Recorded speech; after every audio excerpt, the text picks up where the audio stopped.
EOL message.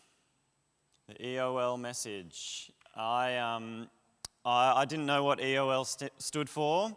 I first saw EOL on patient notes when I was doing some pastoral care work at the Peter MacCallum Cancer Hospital, and I saw this little acronym EOL, and I thought, okay, EOL. And so in my ignorance, I could kind of guess what it might stand for, but I asked someone and they let me know that EOL stood for end of life.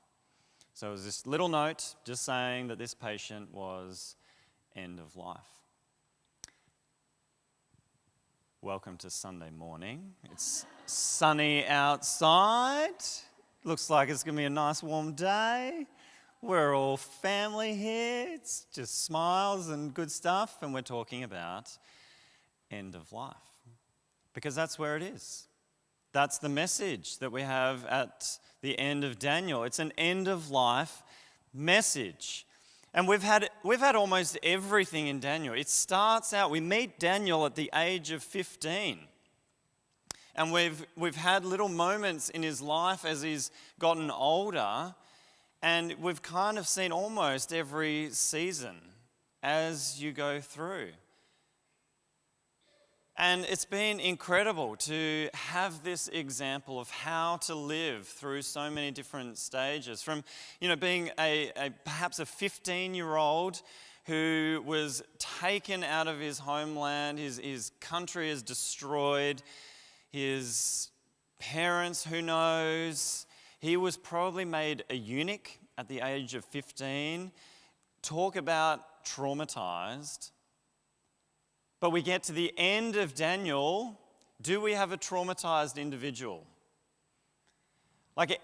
It's kind of quite a common thing these days to talk about, that everyone has the trauma. We're all talking about the trauma, and everyone's getting caused trauma by this, that, and the other. Is Daniel defined by his trauma? He's had it. I assume he's had to work through it. But we get to end of life, and we have an amazing message for Daniel. So what do we have here in this chapter? We have an encouragement that we can be shining like the stars in a time of distress. You can shine like the stars. That is incredible.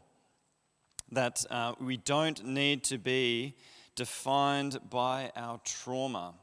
We can shine like stars.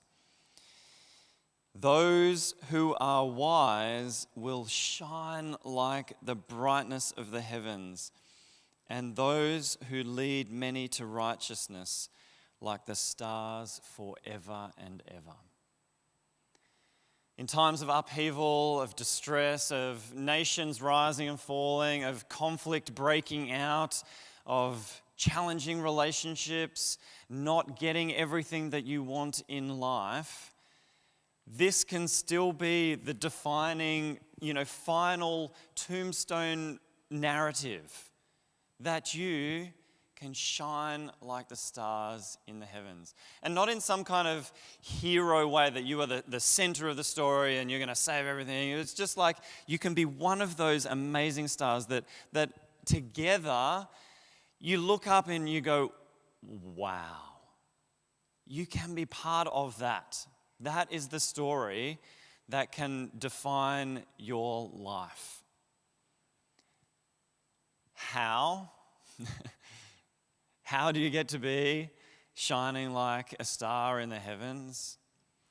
It's for those who are wise and those who share with others, who lead others to be wise as well. Now, does that mean you need to have an IQ through the roof? Does that mean you need to have read every book in a library? Does that mean you need to be the smartest kid on the block? Does that mean you need to be a know-it-all? No, that is not what wisdom means here. To be wise is to walk in the ways of God. It is something that is available and achievable for everyone because God invites you in to walk in his ways. That's it. Live a life in the ways of God, and you can shine like a star, leading others to that too. We also hear here that without vision, people fail. I mean, that's from a proverb, but we read through there, and there's actually a really difficult time for God's people. That they do fail, they do fall down, and it's something that is to come. And part of that is they don't have vision to keep going. One of the most amazing examples of having vision when you have no vision and still going is Michael Phelps in the 2008 Olympic Games. I don't know if anyone remembers this, but Michael Phelps, a swimmer, I think he's an American swimmer, in the 2008 Olympic Games, he was doing the butterfly. Isn't that a great swim? Has anyone tried to do the butterfly? Sometimes I try and do it just for fun with the kids, and it's hilarious. There's a lot of splashing. But he makes it look amazing and really easy, like there's a dolphin going through the water. Anyway, Michael Phelps in 2008, he won gold. So he won the event in the butterfly, and he broke a world record in 2008 whilst blind. He dove in, the initial dive, his goggles start to fill up with water, and he couldn't see a thing so from 25 meters into a 200-meter race, could not see a thing. He swam the rest of it blind, and he won, and he broke a world record. How? How do you do that? Well, probably a lot of training and fitness and, that you're actually an excellent swimmer, and he was slated to win it anyway. But still, you'd expect him to lose or to tap out, right? How did he do it? He talks about it. One of his key things that made him great is his mental preparation and his visualizing. That he would visualize races, and that was not the first time he'd swum blind, because he had visualized his race over and over and over again. He'd swum that race over and over and over again. He knew it without having to see it. He knew every stroke, every turn of that race, inside out. He'd lived it. He couldn't escape the reality of what he was doing. He didn't need to see with his eyes, because his entire body was immersed in that race. That's a wonderful analogy for who we can be as God's people. You might not see everything. You might have times where you are completely blind, even. You have no idea what is going to be happening ahead. But if you are immersed in God's love, if you are immersed in God's way of living, just coming forward for communion, receiving his grace, being a part of living that day in, day out, week in, week out, it becomes part of who you are. And so when things come crashing down, you can just keep going. It's just the next stroke. It's just the next turn. And that's what Daniel was able to do.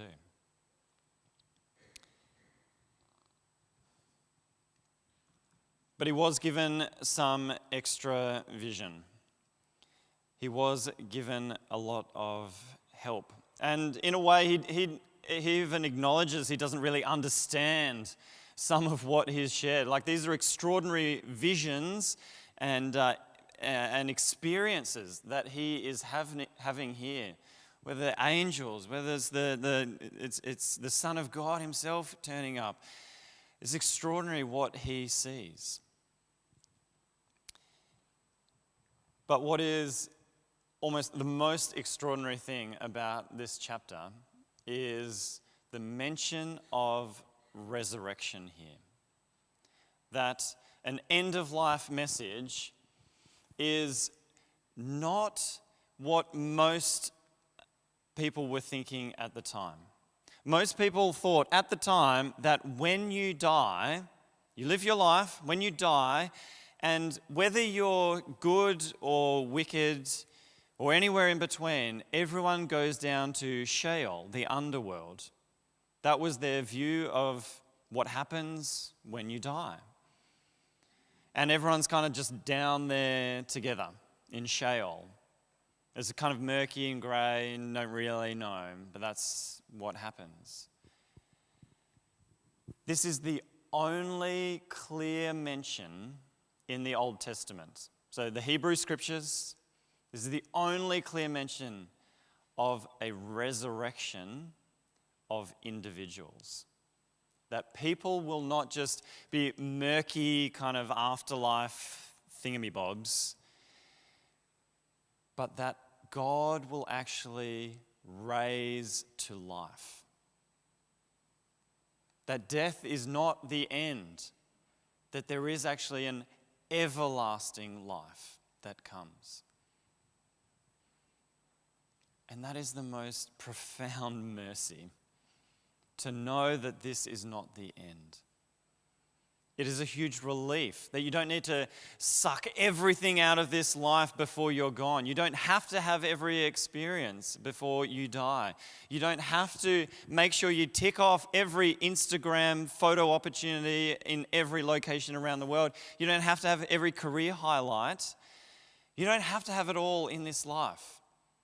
You can just live the life God has called you to live, faithfully, thankfully, graciously, to let everything else go, knowing that a new heavens and a new earth, a resurrection, an everlasting life awaits, where it will be even better.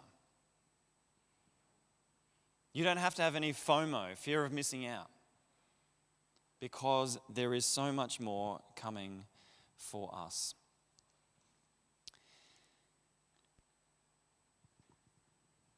And what Daniel had a kind of a surprise with about resurrection is now something that has burst into life for us as Christians. Jesus came, the Son of God, came to live as one of us, to show us how to live in this messy, conflicted, difficult life where there's temptation and relationship breakdown and there's disease. And he showed us the way of love and life. And he died for the forgiveness of our sins. But then what happened? He rose to life. This resurrection is not a theory. It's a historical event. The first one has gone through and made a way for us. The first Christians, mostly they weren't talking about the death on the cross of Jesus.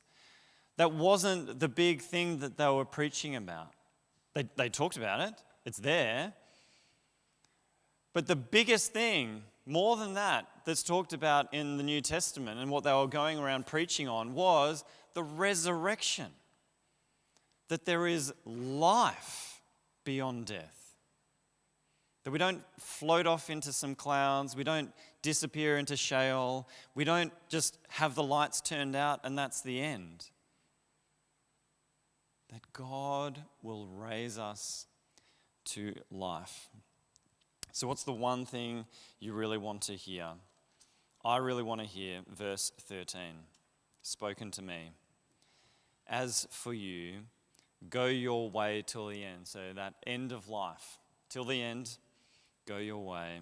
You will rest, and then at the end of days, you will rise to receive your allotted inheritance. You will rise. People used to write that on their tombstones in Latin. I think resurgam is the Latin for I will rise. What an amazing promise that this is not the end, that God will do so much more for us.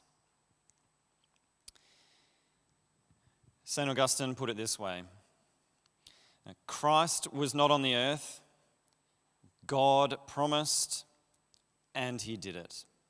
No virgin had conceived, he promised, and he did it. The precious blood had not been shed by which the handwriting of our death would be effaced. He promised, and he did it. Human flesh had not risen from the dead. He promised, and he did it. The Gentiles had not believed. He promised, and he did it. Nor were persecutors under the name of Christ fighting against Christ. He promised, and he did it. Nor yet had the idols of the Gentiles been removed. He promised, and he did it. When all these things he has promised and done, would he lie about things concerning the last days? We have a God who makes promises and he keeps them. So we can trust that we will rise when we put our faith in Jesus, the one who has gone first. So friends, may you have vision. May you not be blind even if you are blind. May you know the walk that we can walk into everlasting life. And may you know you will rise. Amen.